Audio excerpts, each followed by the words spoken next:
de leer. Entonces, la bibliografía es el libro de Hormigón Armado de Jiménez Montoya, o cualquier otro libro que usted tenga, también sirve. Luego, la norma, vamos a ver quién la tiene, la norma boliviana de Hormigón Armado, para que también la tengan, que esa no está disponible porque la vende, el IBNORCA la vende la norma, así que vamos a ver si es posible tenerla la norma, ¿ya?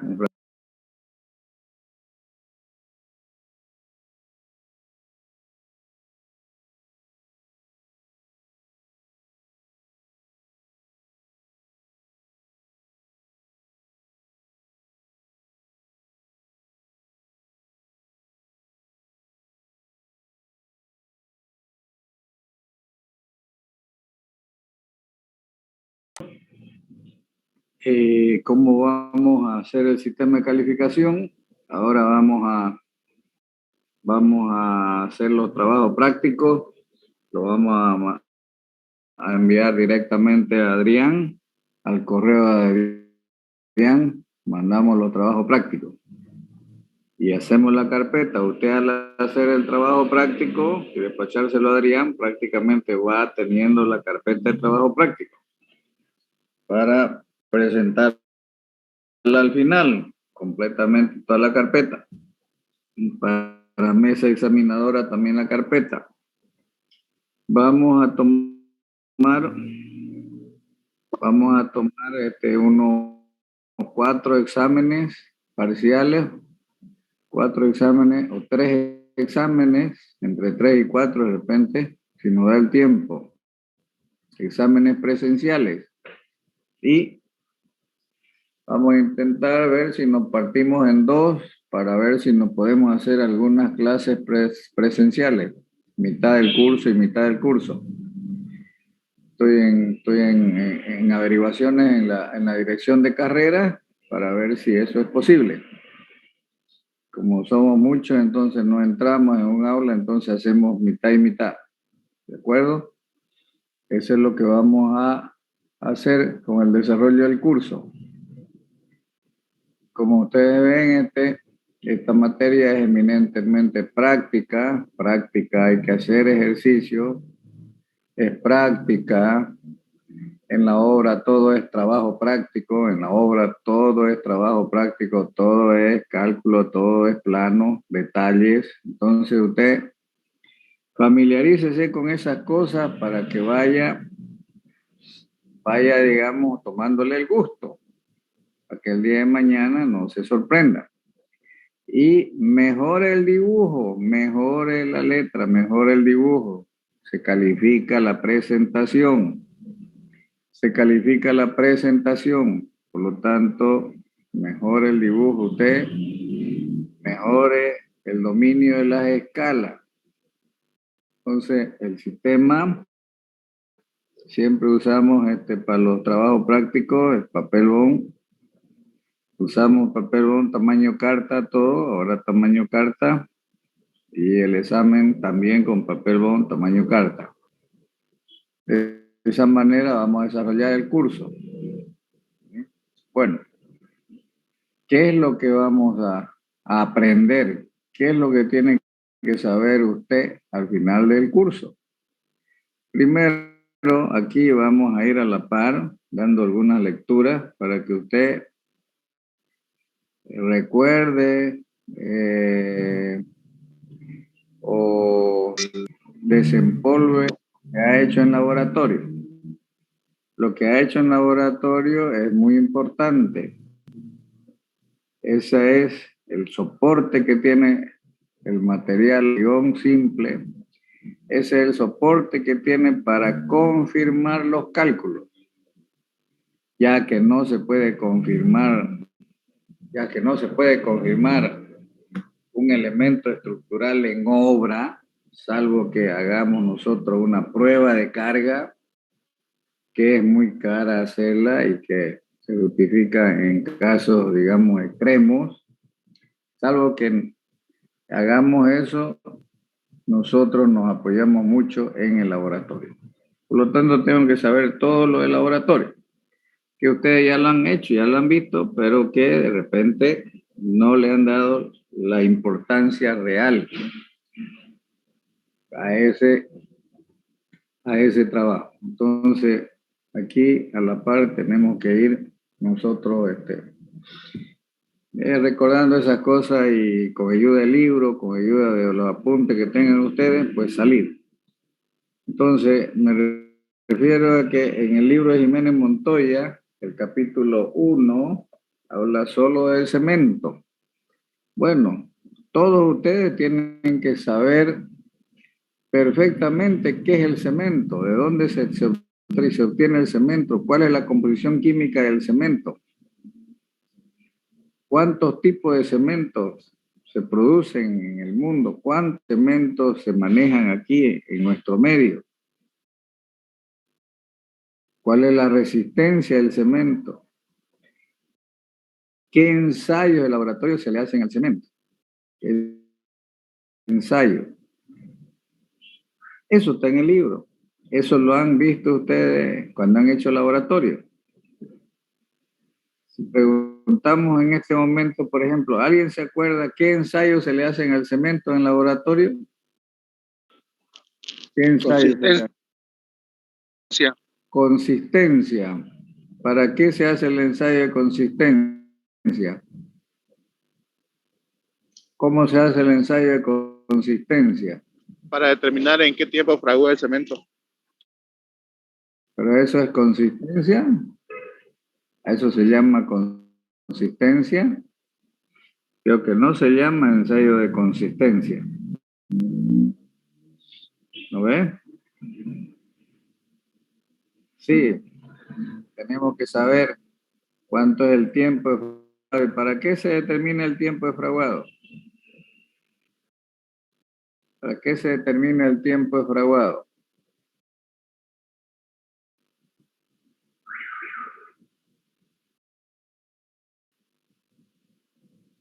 ¿Eh?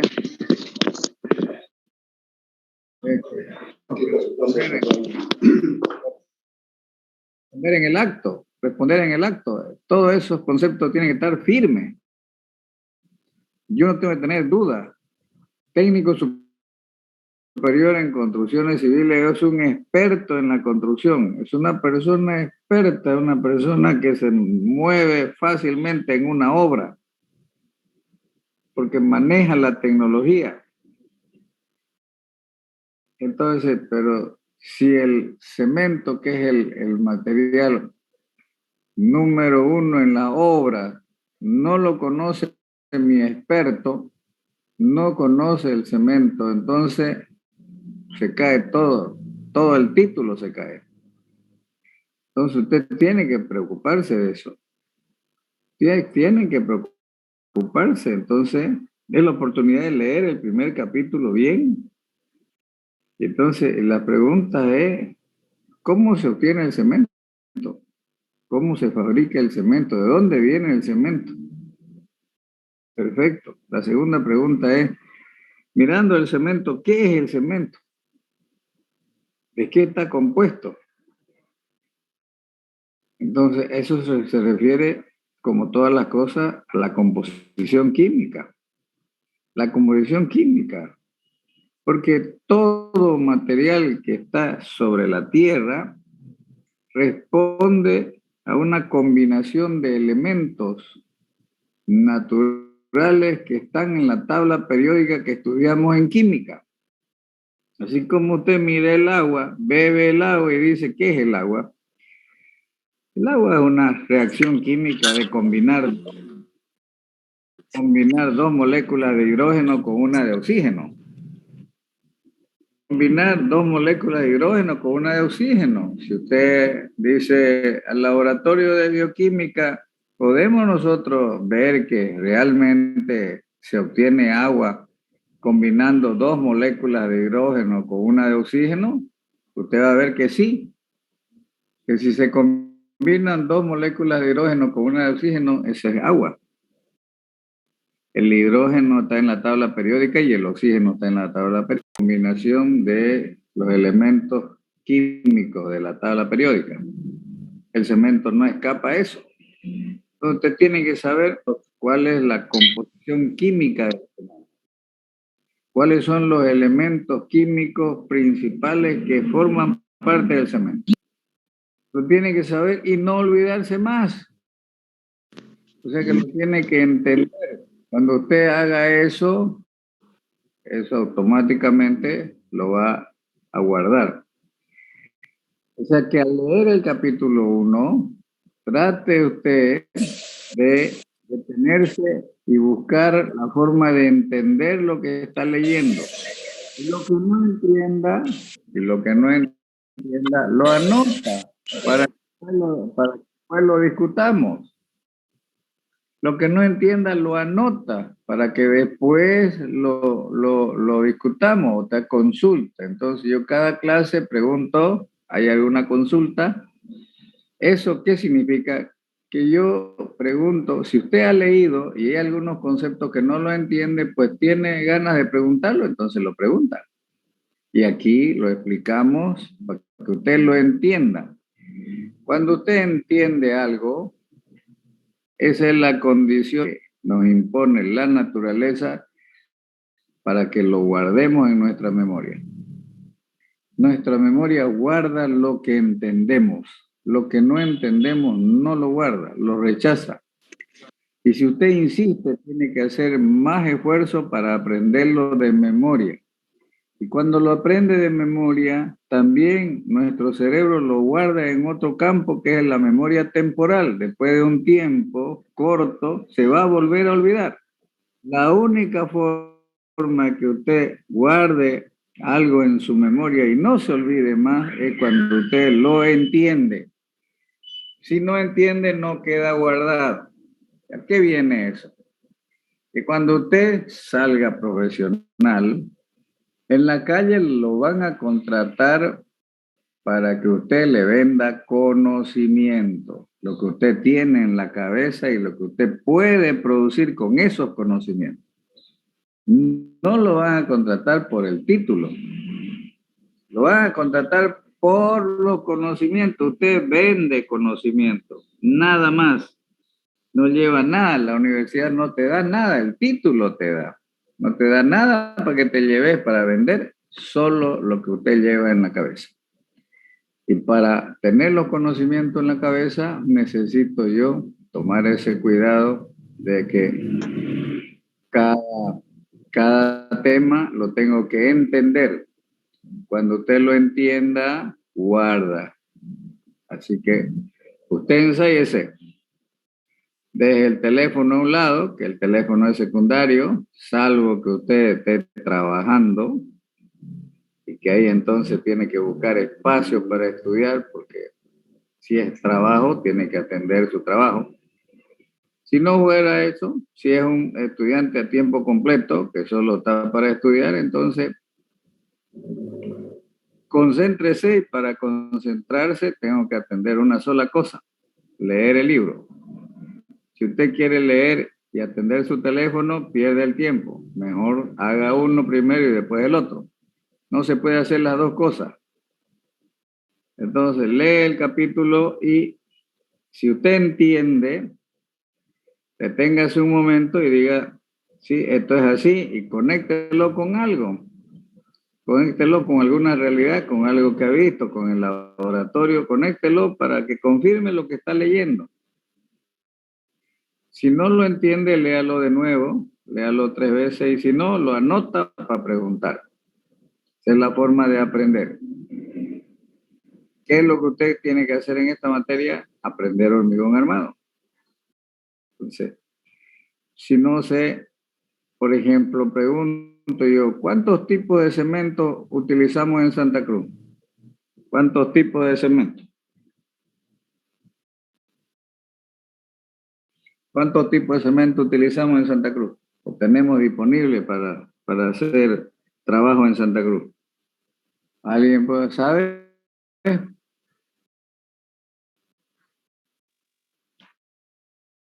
Nadie. Francesa, Camp. No estoy preguntando, Narciso, cuántas marcas. Ya. ¿Cuántas? No son marcas. IP30, IP40. Esa es una particularidad de un cemento de una fábrica. IP30, IP40 es el mismo cemento Portland. Es el mismo cemento Portland.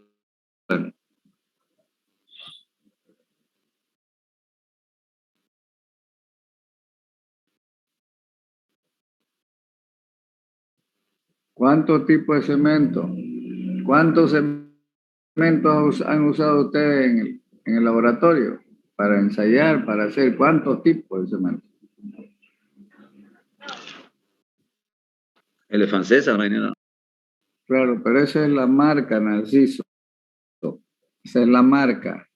Pancesa, Camba, Cobose, Warner, esos son marcas. Todos esos cementos son cemento Portland. Algunas fábricas te presentan o te ofrecen el IP30 y el IP40, que después vamos a preguntar qué es el IP30 y qué es el IP40. Cemento tipo 1, tipo 2 creo que es, tipo 3 de alta resistencia, el tipo 4 y el tipo 5. No sé, bueno, no sé, Francisco, pero a ver, aquí en Santa Cruz solo tenemos 2 cementos. El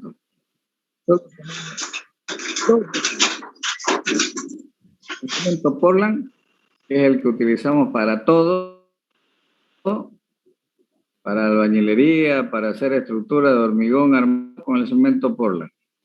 Y es suficiente. Y es suficiente ese cemento Portland. Si quisiéramos una estructura más avanzada, tener un hormigón de mayor resistencia, ya este cemento no alcanza, porque en otras partes del mundo hay el cemento AR. Cemento tipo AR, cemento de alta resistencia. Pero ¿por qué no lo traen ese cemento acá? Porque es caro y porque nuestros áridos, nuestra arenilla y nuestro ripio no son compatibles con ese cemento. O sea que ese cemento tipo alta resistencia no es para cualquier árido. Ese es el cemento Portland y el otro es el cemento blanco. El cemento Portland vale 95 centavos de boliviano el kilo y el cemento blanco vale 5 pesos el kilo. O sea que el cemento blanco, ¿podemos hacer una estructura de hormigón armado con cemento blanco? Sí. ¿Para qué? Para tener una columna media blanca. Para tener una columna media blanca con otro color, con otra tonalidad. Sí, no lo hacemos porque sería muy caro y porque además si quiero una columna blanca la pinto. Se acaba el problema. Entonces también en la construcción se busca la economía. ¿Dónde se usa el cemento blanco? ¿Para qué se usa? ¿En qué parte de la construcción se usa el cemento blanco? Para juntas de revestimiento. Solamente para sellar la junta del piso en la cerámica esmaltada. La cerámica esmaltada normal, que ahora ya no lo usamos porque ya hay el junta color que se llama, que es el cemento cola desarrollado por las mismas productoras de cerámica esmaltada. Ya han desarrollado un mortero que se llama junta color, que viene con distintos colores para sellar la junta. O sea que ya el cemento blanco tampoco no lo usamos mucho. Son los dos tipos de cemento. ¿Cuántas marcas de cemento Portland conoce usted? Todas esas marcas. Todas esas marcas te ofrecen el mismo cemento Portland. ¿Alguien sabe por qué tienen la palabra Portland? ¿Por qué se llama cemento Portland? Dinero. Creo que es por el origen de donde se descubrió. Un poco de eso hay, pero así como las estatuillas de los premios Oscar, ¿usted sabe por qué se llama premio Oscar?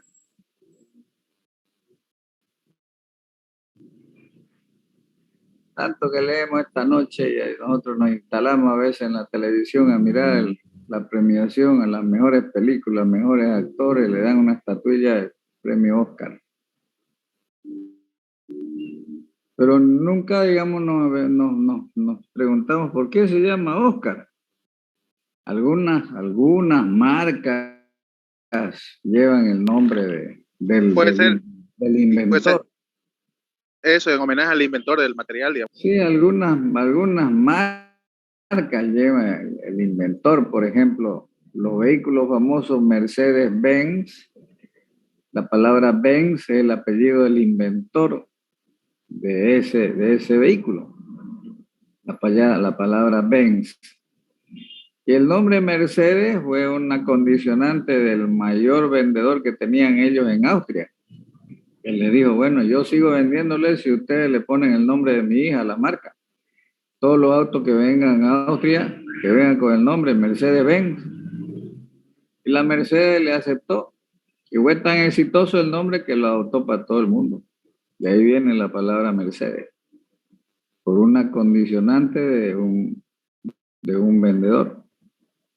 Vemos el premio Oscar, se debe a que se mandó a fundir una estatuilla y cuando el encargado o el contratado para hacer ese trabajo lo llevó a la Academia de Ciencia para que lo vean, para que se lo aprueben, lo dejó en la secretaría y la secretaria lo miró y dijo, igualingo a mi tío Oscar, dijo la secretaria. Igualingo a mi tío Oscar. Y de ahí quedó con el nombre de Oscar la estatuilla. Lo mismo sucedió con el Portland. Si no tuviera el apellido Portland, no sé, cemento es un nombre genérico, no podríamos describir qué tipo de cemento es. Hay tantos tipos de cementos que no aplican para la construcción, pero aplican para otras cosas. Los dentistas usan un tipo de cemento para trabajar. Los ceramistas, los artistas usan un tipo de cemento especial.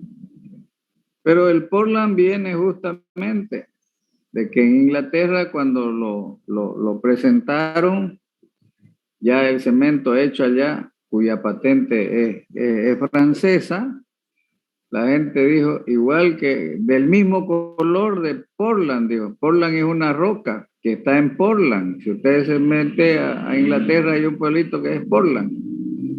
Y la roca que hay en ese pueblito tiene el mismo color, ese verde grisáceo del cemento. Y ahí viene el nombre Portland, cemento Portland. Entonces aquí solo hay un tipo de cemento para hacer estructuras. Con ese hacemos todas las estructuras. Y ya usted investiga cuál es la ventaja del IP30 y el IP40. ¿Alguien sabe?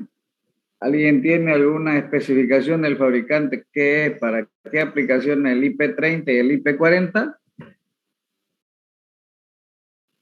Anote para investigar entonces. Recuerde, técnico superior en construcciones civiles es un experto en la construcción y el cemento es el material número 1 de las construcciones civiles. Por lo tanto, ninguno tiene que titubear. Hacemos este repaso aquí, en algún momento va a decir muy bien, la siguiente clase vamos a preguntar sobre el cemento. Yo pregunto y me responde y le anoto. La pregunto y me responde y anoto. Y el que no me responda tiene 0. Todo ese trabajo va sumando a la nota final. Por eso es que preguntamos y responde, quiere decir que usted ya está metido en el tema y que lo entiende, que no se olvida. Que pase de que no podemos olvidarnos nosotros de nada. Esa es la condición, ¿ya?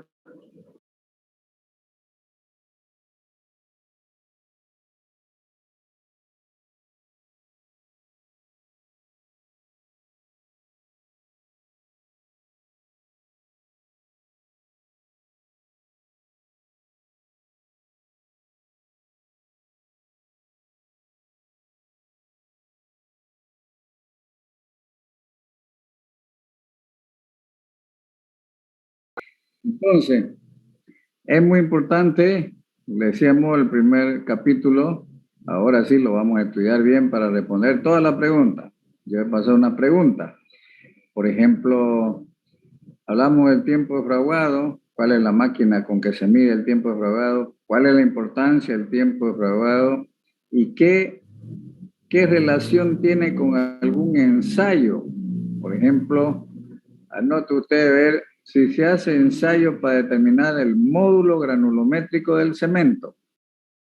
Si se hace ensayo para determinar el módulo granulométrico del cemento y cuánto es el valor del módulo. Y con ese valor, ¿qué relación tiene con el tiempo de fraguado? Entonces, cuando usted a alguien le diga, a ver, ingeniero, háganos una evaluación, ¿cuál de estas marcas? Francesa, Camba, Warner, Cemento, Cobose, ¿cuál de estas marcas es el que nos conviene a nosotros en nuestra obra? ¿Cuál es el tiempo de fraguado? ¿Cuál es el módulo granulométrico que tiene otro cemento? Para que evaluemos cuál de ellos es el que vamos a utilizar. Y entonces usted necesita saber y conectar. Cuando se hace un ensayo, tiene una explicación para qué se lo hace el ensayo. Esa es mi preocupación. Eso es lo que usted tiene que conectar cuando va a leer el primer capítulo sobre el cemento. Evidentemente, como alguien dijo, no es una respuesta decir cuántos tipos de cemento existe. Existe el cemento tipo 1, tipo 2, tipo 3, tipo 4. No es una respuesta, porque también podríamos decir en el mundo existen muchos tipos de cemento, o pocos tipos de cemento. Sino aquí ya es muy bien.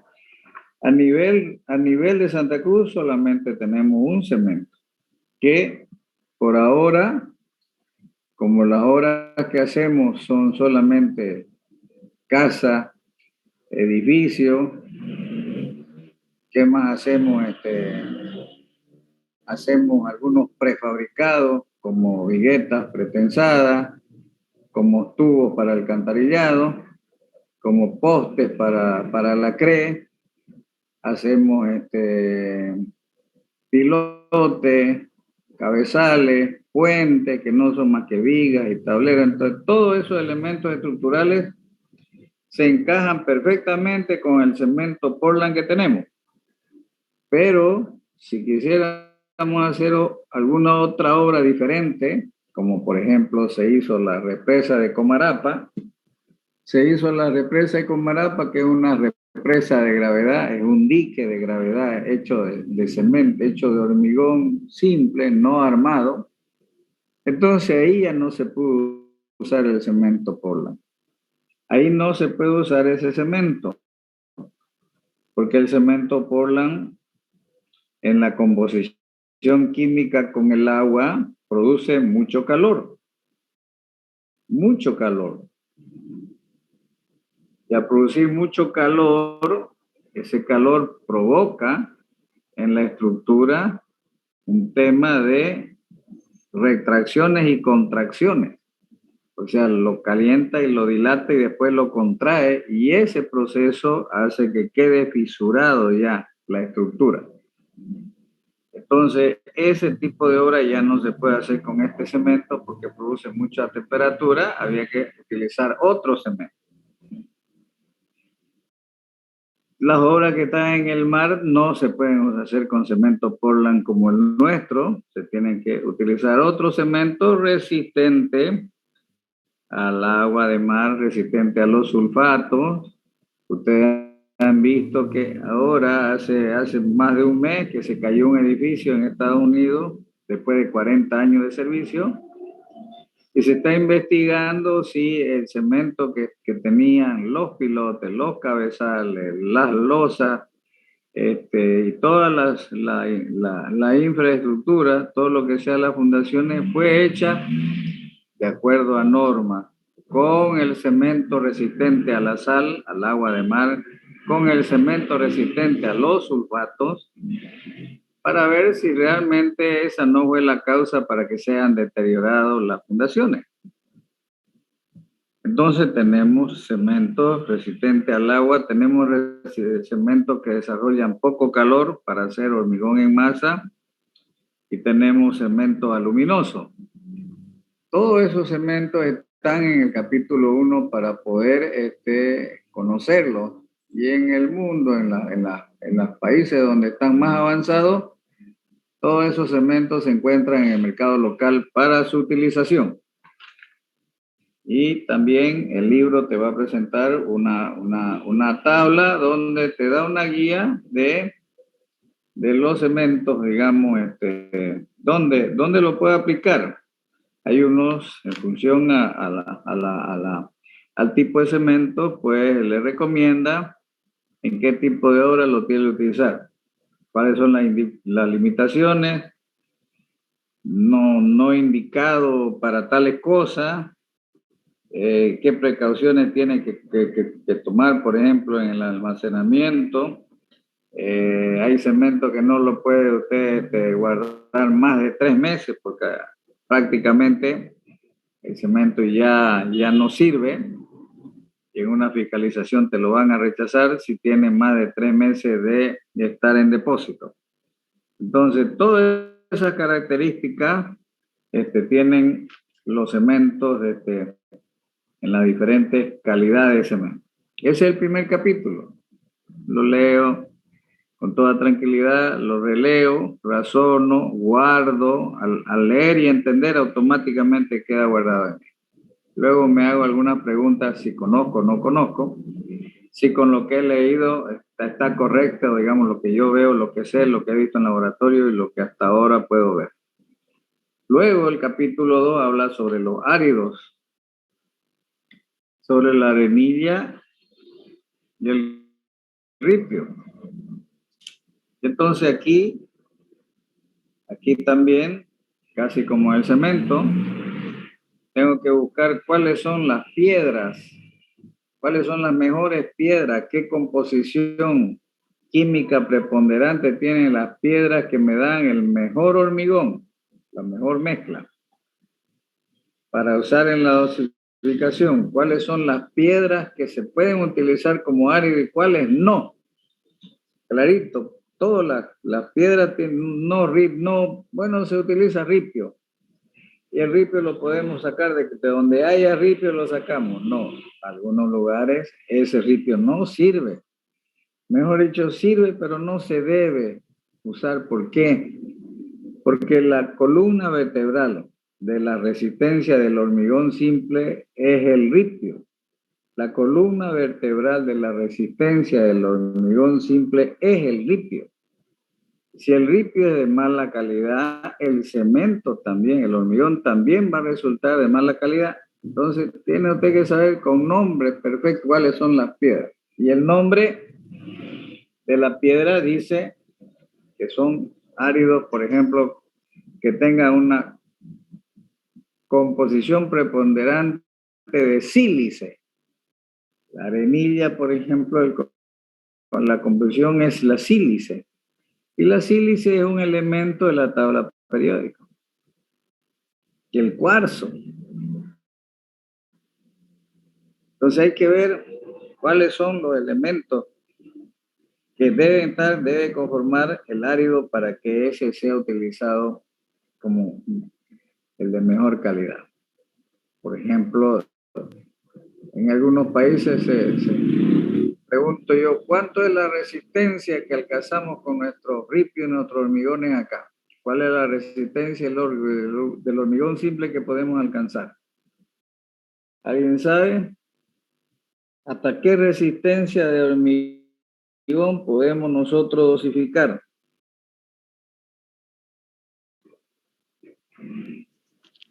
¿Ah? 210. 250, 200. Hasta 250 kilogramos por centímetro cuadrado. En realidad, nuestro cemento y nuestro árido puede alcanzar hasta 300. 300. Y alguien dirá entonces, ¿por qué no le ponemos más cemento? Y ya Si le ponemos más cemento, en lugar de aumentar la resistencia, más bien le perjudica, disminuye la resistencia. Porque no es el cemento el componente principal del hormigón simple, no es el cemento, sino es la estructura, es el árido y es la arenilla. Y por supuesto también el agua. Entonces, pero hay países donde se está consiguiendo hormigones de 600 kilos por centímetro cuadrado.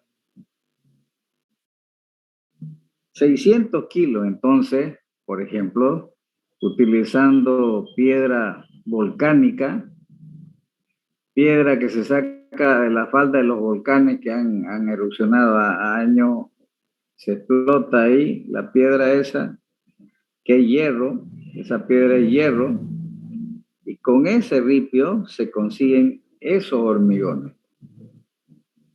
Entonces ustedes fíjense que esos edificios que se hacen en Dubái, donde no hay piedra, solo hay arena, todo el ripio y toda la arena va en barcaza de ultramar de otros países lejos. De allá va para hacer esos edificios. O sea, se transporta todo el ripio, se transporta toda la arenilla, se produce el cemento en otro lado, se lleva para hacer esos edificios que valen, por supuesto, mucho dinero porque todo es importado. Y entonces, si voy a importar, importo los mejores materiales para tener resistencias mayores. Nosotros acá tenemos esa calidad de hormigón conocida como H21, H25 y H30. Así lo designamos como el nombre comercial para pedirlo a cualquier proveedor de hormigón preelaborado. H21, H25 y H30 quiere decir hormigón 21, quiere decir 21 newton por milímetro cuadrado, que significa en la conversión 210 kilogramos sobre centímetro cuadrado, que es la medida que nosotros estamos acostumbrados, kilos sobre centímetro cuadrado. H21, H25 y H30. Usted le dice, tráigame un H40, le dice, no producimos H40. Si usted llama a todas las proveedoras, le van a decir, no producimos H40. Si alguien a usted le pregunta, ¿y por qué no hacen H40 acá? Porque los materiales que tenemos no nos permiten hacer un H40. Hacemos las dosificaciones y todo, le buscamos por todos lados y no llegamos a un H40. Tal vez más adelante, cuando vamos descubriendo algunos cerros aquí sobre el río ahí en la cuenca alta, para explotar algún cerro que nos dé un material de mejor calidad, podemos subir un poco más la resistencia. Ingeniero, pero ya usted sabe. Disculpe, Sí. ingeniero, ¿me puede repetir qué quiere decir H21, la conversión? H21, H de hormigón y 21 es la resistencia, pero esas están en newton por milímetro cuadrado. Convertido a kilogramos sobre centímetro cuadrado significa 210. Eso significa H21, H25, H30. Esas son las calidades que las empresas que elaboran hormigón. Una consulta, ingeniero. En por allá en el país de Chile construyen obras grandes. ¿Tienen alguna incidencia con el tema del agua salada que ellos puedan mezclar, digamos, para hacer hormigón? ¿O tienen que buscar o sea? Bueno, en Chile, digamos, tienen agua potable. Tienen agua potable porque si no tienen agua potable, ¿no?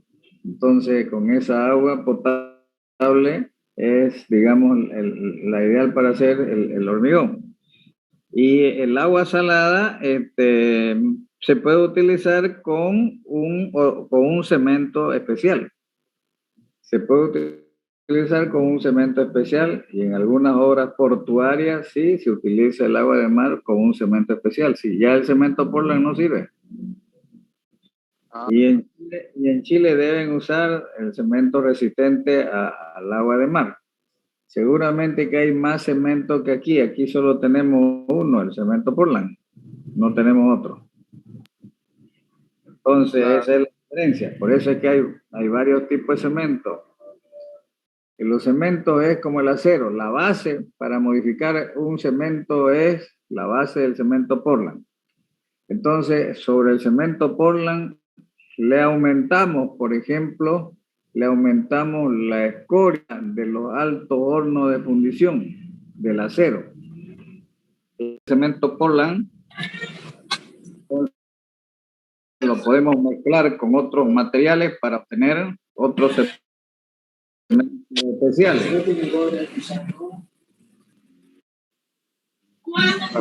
Cementos especiales.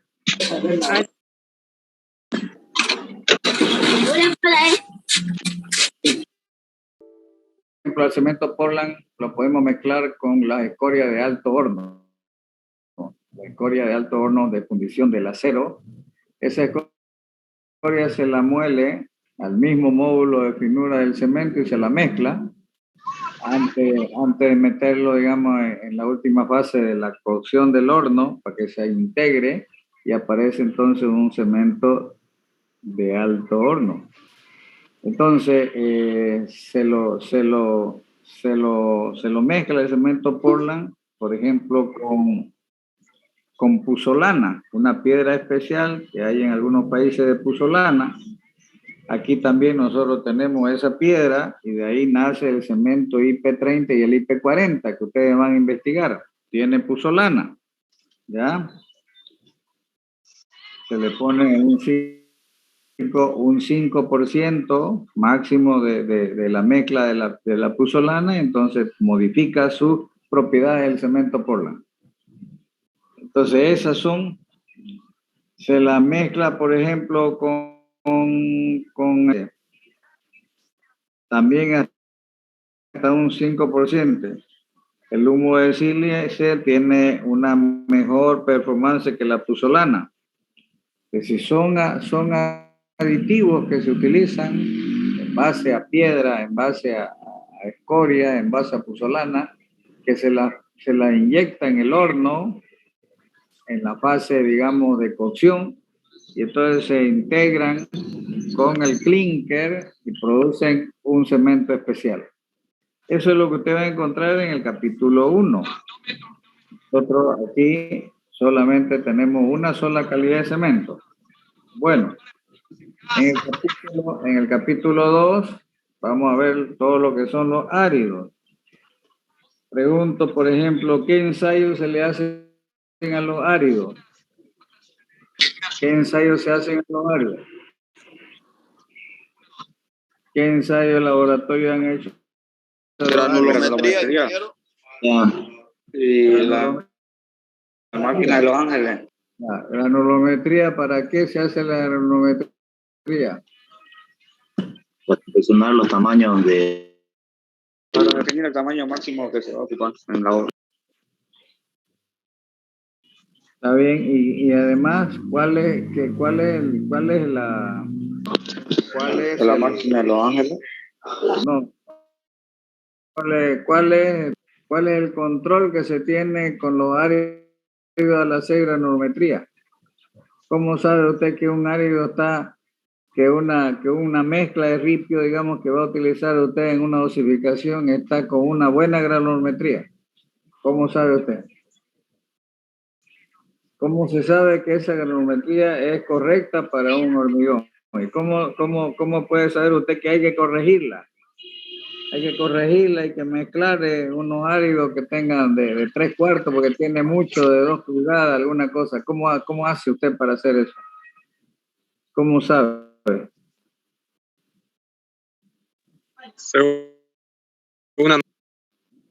Bueno, pero ¿cómo sabe? ¿Qué se hace?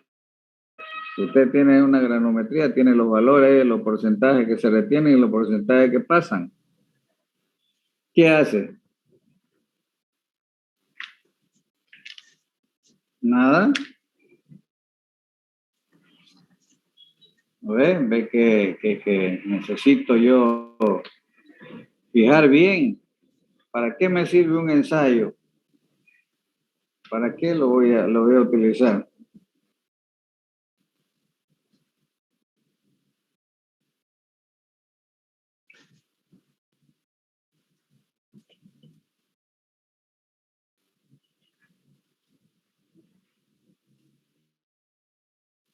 ¿No ve acaso que no se lo representa esos resultados en una curva granulométrica? ¿Se lo hace o no se lo hace? Esos resultados no se los dibuja en una curva granulométrica. Sí, Nero. Bueno, sí, ¿y qué más? ¿Qué más? Alguien hablaba de la norma. ¿Qué hablaba de la norma alguien? La norma establece dos límites, establece dos curvas granulométricas, límite. Entonces, su curva granulométrica, su árido tiene que estar dentro de esas dos curvas. Si se sale fuera, ese árido, hasta que no lo corrija, no sirve. No le va a dar la resistencia que usted busca. La norma establece dos curvas granulométricas, inferior y superior. Sobre esa curva usted tiene que encajar su curva granulométrica. Por lo tanto, la tiene que dibujar. ¿Alguien sabe cómo se dibuja una curva granulométrica? ¿Han hecho en el laboratorio?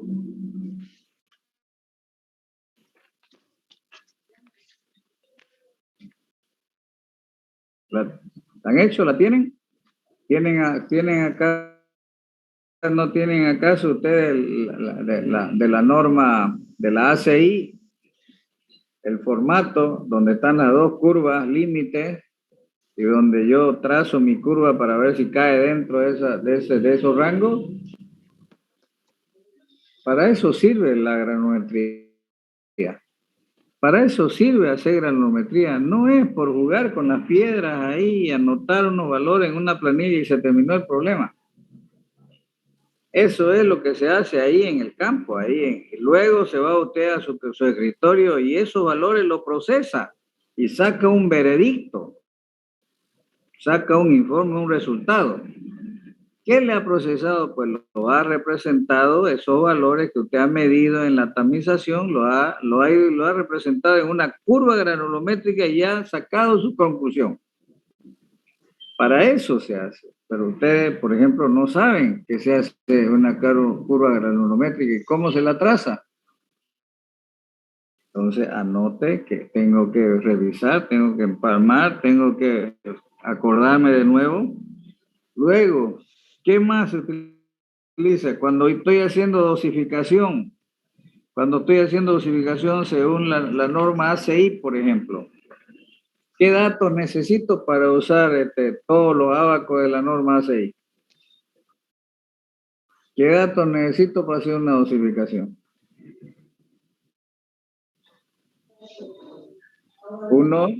Uno, la resistencia requerida. ¿Cuánto es la resistencia que usted requiere? El primer dato. ¿Qué más? Con ese valor no hacemos la dosificación. Tamaño máximo del árido. Tamaño máximo. Eso me da la cura, eso me da el ensayo de granulometría. El tamaño máximo. Perfecto. ¿Qué más? ¿Qué más? ¿Qué otro dato necesito yo para hacer dosificación? ¿Qué datos necesito? Diámetro del fierro. ¿No? Está haciendo dosificación de hormigones, no está haciendo dosificación de hormigones. No tiene nada que ver con el hierro. No tiene nada que ver con el hierro. Cantidad del agua. La cantidad del agua sale después del estudio. La cantidad del agua sale del estudio. ¿Qué más? La relación agua-cemento. Relación agua-cemento. La relación agua-cemento ya es un dato que sale en función a la resistencia que me están pidiendo y al tamaño máximo del agregado. ¿Qué más? Saber si está expuesto a agua salada, ingeniero. Pero en este momento aquí ese dato no, porque el cemento es el mismo.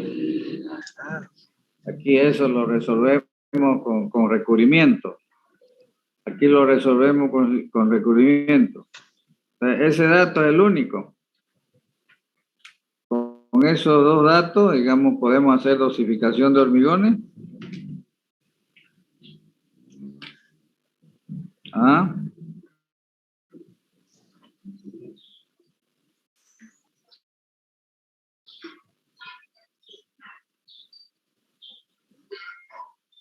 Entonces, nos hemos olvidado. Necesitamos definir el módulo granulométrico. Necesitamos definir el módulo granulométrico.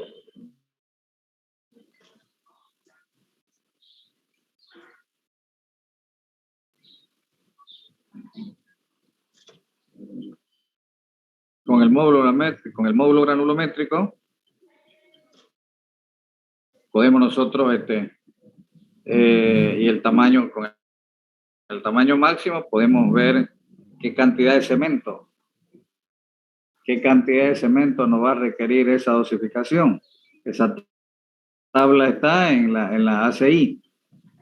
¿Cuáles son los valores óptimos del módulo granulométrico para los hormigones? En función al tamaño máximo del árido. En función al tamaño máximo del árido, y el módulo granulométrico nos recomienda la cuantía de cemento. Conociendo la cuantía de cemento, sacamos de la relación agua-cemento, sacamos la cantidad de agua. Entonces, tenemos que desempolvar cuál es el procedimiento para hacer la dosificación de hormigones. Y repasar de nuevo la importancia de los ensayos que se hacen con los áridos. Por ejemplo, pregunto yo, ¿cuál es la diferencia? ¿Cómo se calcula o para qué se hace la determinación de peso específico y peso y densidad, o peso específico y peso aparente? O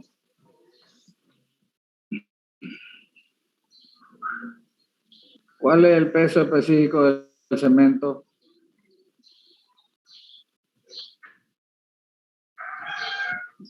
¿Alguien sabe cuál es el peso específico del cemento? ¿Cuánto es el peso específico del ripio? De los ripios que tenemos nosotros aquí.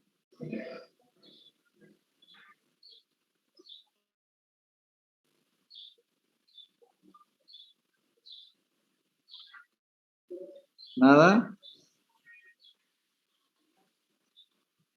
¿Nada del peso específico? ¿Cómo se determina el peso específico entonces, por ejemplo, de un árido?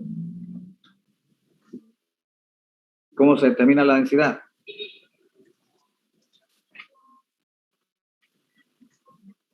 Masa específica sobre volumen específico.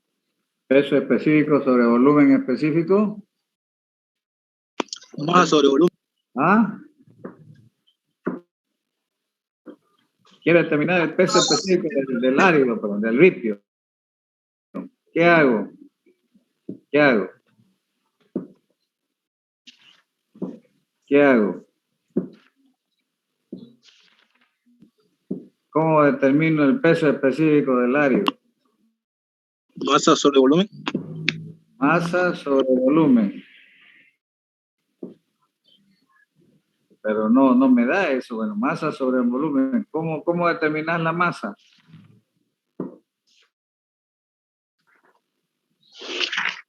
¿Qué se mide la masa? Kilo. En kilo, ¿no, verdad? Ya, calculo el ripio en kilo. Todo el ripio lo pongo en una bolsa transparente, en una bolsa plástica que no pese nada, o le descuento el peso del envase y tengo el peso neto del ripio. Le descuento el envase y tengo el peso neto. ¿Y el volumen? De la bolsa. El volumen de la bolsa. Que se va a colocar donde se va a colocar el ripio, luego ya se determina por esa fórmula. Se determina ya la densidad del ripio. Entonces, no lo hagamos con bolsa porque va a ser más complicado. Hagámoslo con un balde. Pero solo sumerge en agua para que te pese el peso sumergido y para sacar el específico. Y si es aparente, sería una cubeta cilíndrica.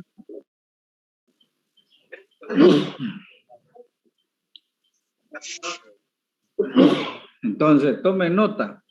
Para determinar el peso específico, el peso del material dividido en el volumen que ocupa ese material. Dividido en el volumen que ocupa. Agarro un balde de pintura de 18 litros y lo lleno de ripio. Lo pongo a la balanza, lo peso, le descuento el peso del balde y tengo peso del material. Y el volumen que ocupa ese material, ¿cómo lo calculo?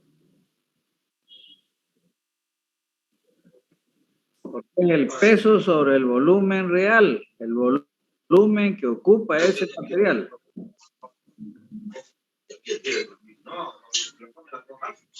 Es por el volumen que ocupa ese material. Entonces, disculpe, ingeniero, ¿podrías repetir esa parte? ¿Cómo dijo para determinar el volumen del material? Eso. Todavía no he determinado que hay dos volúmenes, volumen real y volumen aparente. ¿Cuál es el volumen real? Se habla de volumen aparente y volumen real.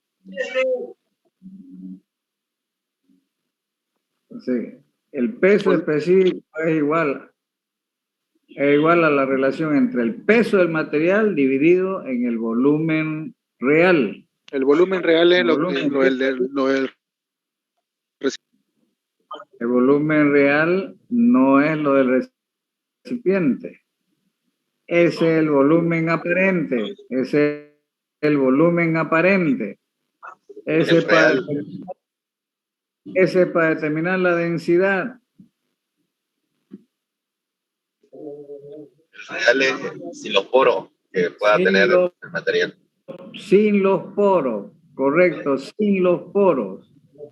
Entonces yo tendría que calcular el volumen de cada piedra, pero eso es un trabajo titánico. ¿Qué hago para determinar el volumen de todas las piedras que entraron en ese balde? Lo lleno el balde de agua y luego vierto toda la piedra dentro del balde y el agua que sale, el agua que rebalsa, ese es el volumen que ocupan las piedras, ese es el volumen real, ese es el volumen con el que tengo que dividir yo el peso para determinar el peso específico. Y la densidad es el peso de la piedra en el balde dividido en el volumen del balde. Eso sí es la densidad, porque ahí digamos, estoy tomando en cuenta los huecos donde no hay piedra. Ahí la diferencia entre el valor del peso específico y el peso aparente, o densidad, se llama densidad o peso aparente. Pero tengo que tener claro y toditos tendrían que responderme a la vez, no dudar. No dudar, cuando utilizan las tablas de dosificación, ahí le va a pedir peso específico o la densidad, y usted no tiene que asumir que los dos valen lo mismo. En algunos materiales los dos son lo mismo, pero en la mayoría de los materiales son diferentes. Peso específico y la densidad. Por ejemplo, el acero. El acero, ¿cuál es el peso específico del acero? ¿Cuál es el peso específico del acero? Nadie sabe el peso específico del acero. Entonces no puede calcular el peso de ningún cuerpo porque no sabe el peso específico del acero. Y usted tiene que guardar mucha información en la cabeza. Tiene que guardar mucha información en la cabeza, no puede decir de que se olvida, no puede aducir que me olvidé. No hay eso, porque tenemos un CPU gigante, un CPU de muchos gigas que soporta mucha información. el peso específico del acero es 7.850 kilos por metro cúbico. Y la densidad es la misma porque el acero no tiene poros. O sea, es muy poca la diferencia. Ahí ese material, el peso específico y la densidad son los mismos. 7.850 kilos por metro cúbico. ¿Cuánto es el peso específico del hormigón? ¿Cuánto es el peso específico del hormigón? 2.100 es un hormigón pobre. Un hormigón 2.500. 2.500. De 2.250 a 2.500. Sí. Dependiendo, digamos, del material que está usando usted, por eso, dependiendo del peso específico del árido, usted va a poder ajustar. Dice, este es 2.350, es 2.400 kilos por metro cúbico. Con 2.100 quiere decir que su árido es poroso. Está usando usted una piedra casi, digamos, parienta de la piedra pómez para que le dé tan poco peso. 2.100. 2.400, cerca de los 2.400 es el peso específico ideal del árido, del hormigón, para que el árido sea de buena calidad. 2.400 kilogramos por metro cúbico, peso específico del hormigón. Peso específico del hormigón, que lo determinamos nosotros ya cuando el hormigón está, digamos, fresco, cuando está seco, cuando ya ha fraguado. Y evidentemente hay diferencias ahí. Hay diferencias. Cuando hacemos un hormigón aguachento, su peso específico va a ser mayor que un hormigón seco. ¿Ah? ¿Qué dicen ustedes? No va a ser. Alguien me dice, mire, estas dos probetas, esta pesa tiene un peso específico de tanto y esta otra tiene otro peso específico diferente. ¿Cuál será el problema? ¿Cuál será el problema? La cantidad de poros, el volumen, los poros que tiene. Exactamente, un hormigón aguachento, un hormigón que tiene mucha agua, que tiene un índice de plasticidad muy bajo, es decir que cuando ese fragua, el agua no se queda, el agua se va, el agua se desaparece y quedan los poros. Entonces ese hormigón va a tener menor peso específico, tiene más aire. Y ahí está entonces uno de los datos que yo puedo tomar para decidir este hormigón era de mala calidad frente a este otro. Solamente por analizar el peso específico del hormigón y no decir, bueno, la diferencia son, dice, sí, lo admite la norma, no. Bueno, pero ¿cuál es el motivo para que haya esa diferencia? El motivo ese. El motivo que este hormigón tenía un índice de plasticidad muy bajo o muy alto, mayor a 20, y entonces el agua, cuando fragua, justamente el agua que no necesita el cemento para hacer la reacción química, el agua se va, se evapora. Y quedan los poros, y los poros son aire, no pesa. Entonces eso me va a dar menos peso de hormigón frente al volumen y me va a decir que este tiene un peso específico mucho más bajo que el otro. Ingeniero. Ese es un dato para saber también sobre la compacidad del hormigón. Ese es un dato. Sí, dígame. Una pregunta, ingeniero. También deberíamos tomar en cuenta cuando hablamos de los poros y el aire que tiene el hormigón.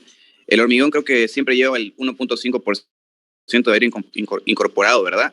Creo que el 3.5 es el más elevado, si no me equivoco.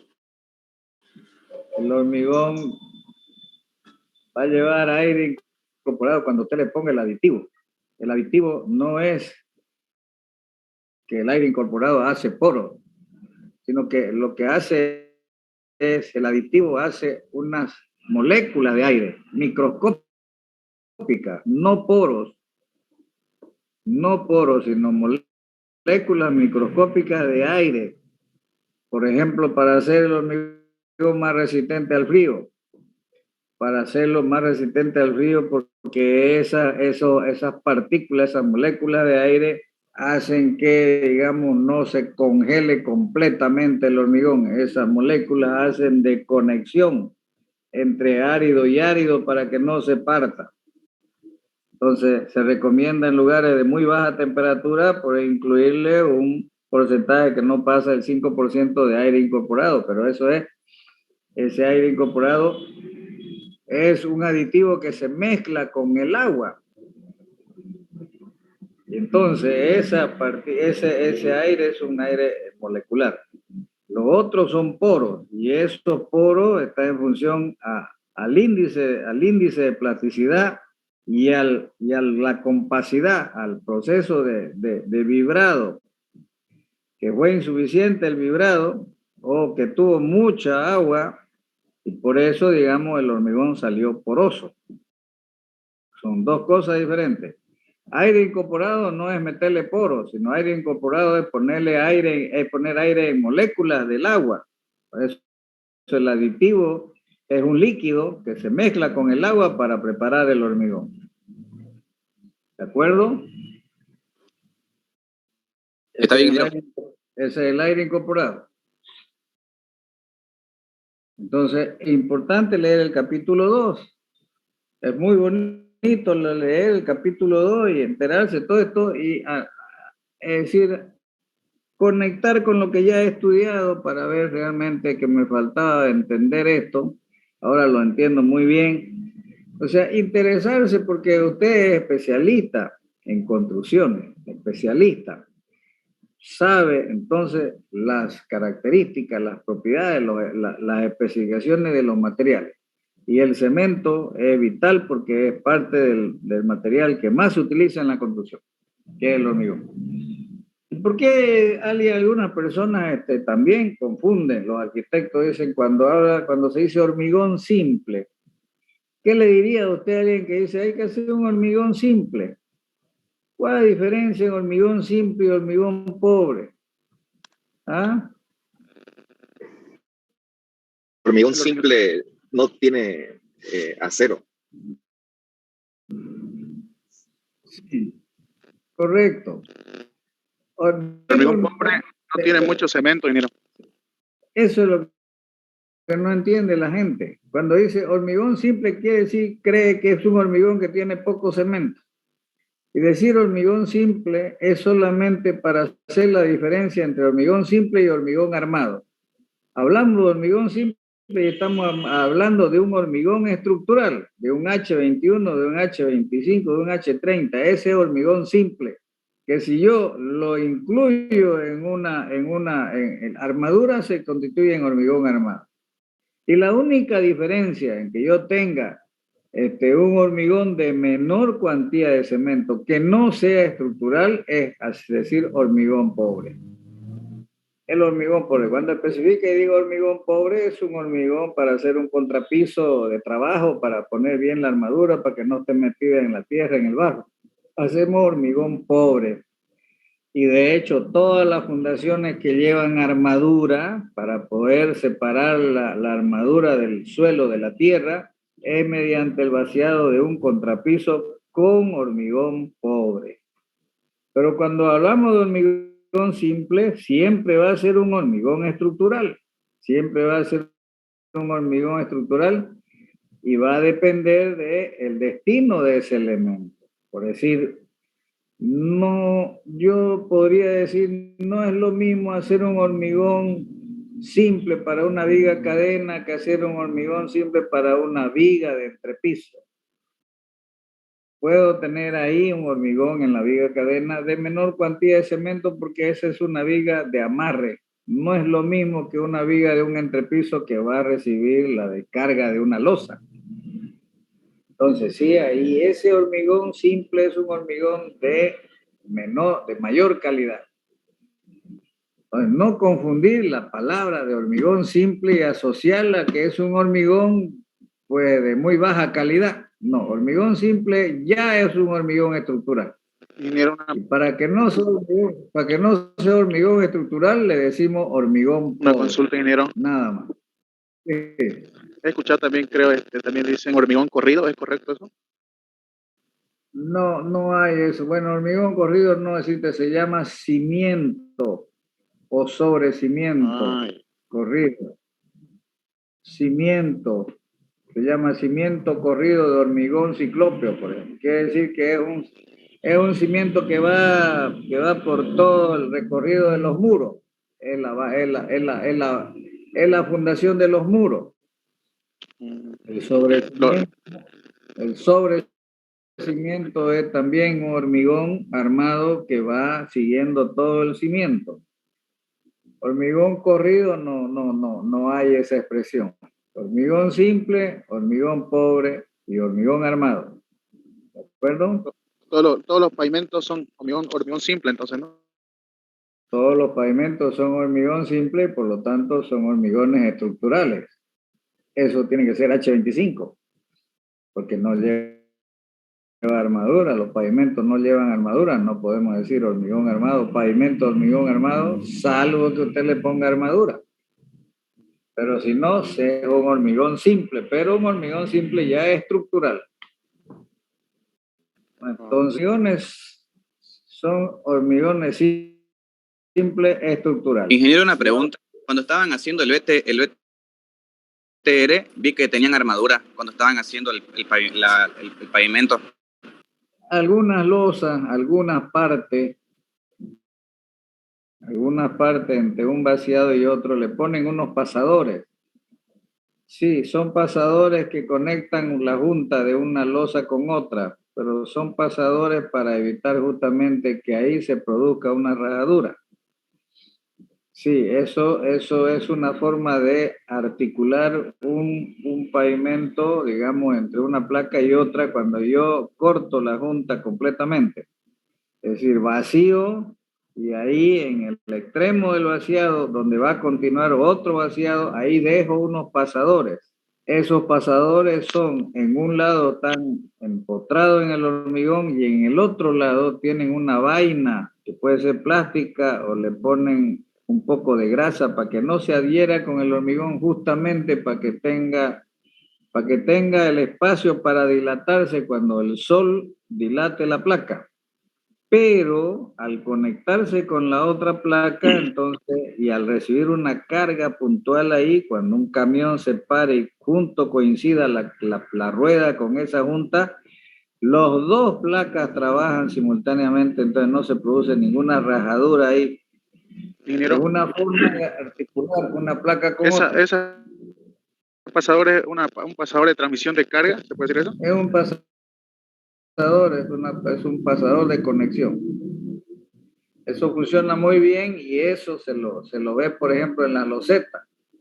Las losetas transfieren la carga una con otra. Usted pone la carga en una loseta y la otra también están trabajando, porque si usted se fija en la loseta, tienen la cara de las caras laterales que se conectan una con la otra, tienen unos planos inclinados. ¿No ves? Así también se podría hacer, digamos, se podría hacer la unión de una placa con otra. No poner pasadores y vaciar una placa inclinada y la otra en el sentido contrario para que encastre. Pero como ese es un trabajo muy, muy, muy complicado en el encofrado, lo más sencillo es poner esos pasadores. Para eso se ponen los pasadores. Hoy ya, con los hormigones que producimos y con la tecnología, podemos vaciar una calle de 100 metros y solamente con un disco diamantado podemos cortar. ¿Qué es lo que se hace? Se corta el hormigón, el tamaño, el grosor del disco está en función a la junta que va a hacer, 6, 8, 10 milímetros, y ese corte lo hacemos hasta la mitad. O sea, si la placa es de 18 centímetros, ese corte queda hundido 9 centímetros. Los otros 9 de abajo no están cortados, entonces ahí hay una conexión de una placa con otra. Y cuando se raja esa junta es porque lo que falló fue la subbase. Debajo de eso el terreno no estaba bien compactado, porque si fuera la falla por haber cortado en todos los lugares donde se hace junta, ahí está la fisura. Y no es así, la fisura aparece a veces junto a una, otras veces no aparece, aparece en medio. Y eso es una falla de la subbase. Falla de la subbase. Si ustedes van por el Cambódromo, ahorita están reparando, meta parchar, esa hora fue hecha un desastre. Y ahí las rajaduras no son transversales, son longitudinales, paralelas a la avenida entre el cuarto y el sexto anillo, o pasando más allá. ¿Qué es lo que falló ahí? Falló la subbase. Y fíjense ustedes que las avenidas que están cerca de algún canal son las que más fallan. ¿Por qué? Porque el canal no ha sido estabilizado. El canal no ha sido estabilizado, son canales que tienen el talud de tierra. Entonces, ¿qué es lo que pasa? Cuando pasa un tráiler con 30.000 kilos de carga, más el tráiler son otros 20, son 50.000, a cierta velocidad produce vibraciones. Esas vibraciones hacen que el suelo se vaya asentando. Y ese asentamiento hace que vaya descalzándose la subbase que está debajo del pavimento. Y una vez se descalza, el pavimento no trabaja por flexión, se raja, se fisura. Esa es la explicación. Ahora están ahí, sacan la placa esa y vacían otra. Y va a volver a suceder lo mismo, porque no es el problema ahí, el problema es que la vibración hace que el talud que está cerca del canal sigue creciendo, sigue descalzándose. Fíjense, en todas las avenidas que están igual. Aquí en Equipetrol, la avenida que está, la avenida La Salle, cerca al canal Isuto, también han estado parchándola por el mismo problema. Y si usted lo conecta, se va a fijar que donde están parchando una placa, en el talud del canal está reventada la loseta. Entonces, usted conecta, dice, ese análisis es el que te da a entender bien cómo funcionan las cosas, para que usted pueda. Es decir, yo aprendo hormigón, pero no es solamente eso. Si yo lo razono y guardo los conocimientos bien entendidos, yo después a ese razonamiento, a ese conocimiento le voy a aumentar mi propio razonamiento. Y usted me dice, ¿por qué se raja esta placa? ¿Porque se fue mal hecho el hormigón? No, el hormigón no fue mal hecho, sino que lo que fue mal hecho fue la preparación del terreno, la subbase. Cuando con el tráfico eso vibra, y esa vibración es como si usted esté compactando el terreno, ponga agua para que aumente la densidad y para que vaya, digamos, el proceso compactándose más, pero es que el hormigón debajo, la placa de hormigón queda descalzada y como no tiene armadura, no trabaja flexión, se raja. Entonces, ese análisis es el plus que usted pone a su conocimiento cuando usted entiende. Porque todo el mundo le echa la culpa al hormigón mal hecho. Y ahorita los hormigones son preelaborados, casi ya no hemos disminuido harto la fuente de error en la preparación de hormigón. Pero se rajó, ¿y cuál es el motivo? Justamente, el motivo es otro. Y va a ver usted que están parchando el Cambódromo y de aquí a unos 4 años otra vez se va a rajar en los mismos lugares hasta que no se estabilice bien el talud de los canales. Cuando eso se estabilice y se pare lo que se deforma el talud por la vibración del tráfico, entonces se va a parar la rajadura. Muy bien, entonces, y el capítulo 3 que ustedes van a leer, ¿qué dicen ustedes?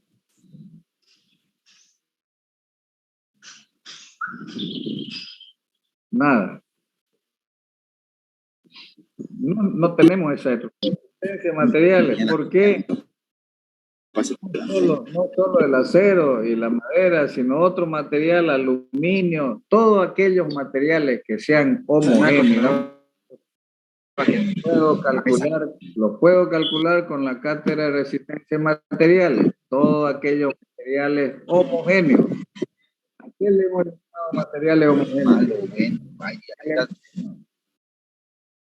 ¿A qué le hemos llamado materiales homogéneos? ¿Alguien me dice? Al acero y a la madera. ¿Y por qué le hemos llamado materiales homogéneos? Porque eso solo de un material no está con otro material más, digamos. No, creo que no, esa respuesta, sí, esa explicación creo que no te va a funcionar muy bien. Porque su resistencia es igual en todos los lados, ¿no? En cualquier lugar de... Sí, por ahí va. La resistencia, el comportamiento de esos materiales frente a los ensayos de tracción y compresión de la misma. El acero responde igual en tracción que compresión. La madera igual en tracción que compresión. A eso se llaman materiales homogéneos, que no necesitan otro material que le ayude a resistir algunos esfuerzos que no pueden ellos desarrollar. Por eso es que no hay la cátedra de acero, estructura de acero y estructura de madera, porque solo con resistencia material usted calcula. Como que en resistencia materiales calculamos reticulados, por ejemplo, y calculamos la barra y verificamos si son de tubo, si son de angulares, si son de hierro liso o si son de madera. Pero la resistencia de materiales, la teoría no alcanza para un material no homogéneo, como es el caso del hormigón armado. ¿Por qué? Porque el hormigón simple es un material que resiste muy bien a los esfuerzos de compresión, pero es un pésimo material para desarrollar tensiones de tracción. Entonces ese material ya no encaja en la teoría de la resistencia de materiales para materiales homogéneos. El hormigón simple es un material no homogéneo y lo combinamos con el acero para hacer un nuevo material. Y por eso necesita una teoría diferente. Por eso necesita que se lo encare como un material no homogéneo. ¿De acuerdo? Muy bien. Bueno, nos encontramos entonces el próximo martes. Por favor, le encargo leer estos 3 capítulos para que yo haga una pregunta y ustedes me respondan en el momento, ¿de acuerdo? Nos vemos el día martes. Ya, chao, chao. Hasta luego. Hasta luego.